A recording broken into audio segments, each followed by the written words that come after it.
কিয়ামতের দিন আল্লাহ তাআলার আরশের নিচে 7 জন ব্যক্তি ছায়া পাবে। তাদের মধ্যে একজন হলো আল ইমামুল আদিল, ন্যায়পরায়ণ বাদশাহ।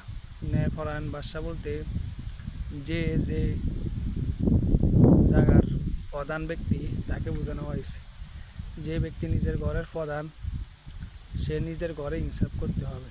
যে ব্যক্তি রাষ্ট্রের প্রধান সে রাষ্ট্রে ইনসাফ করতে হবে। যে ব্যক্তি মাদ্রাসার প্রধান শিক্ষক সে তার যারা সহকারী শিক্ষক আছে তাদের প্রতি ইনসাফ করতে হবে। মোট কথা যে যেই জায়গায় প্রধান আছে তার সম্পর্কে ইনসাফ করতে হবে। আল্লাহ তাআলা আমাদের সবাইকে যে যে জায়গায় আছি আমরা সবাইকে ইনসাফ প্রতিষ্ঠা করার তৌফিক দান করুক।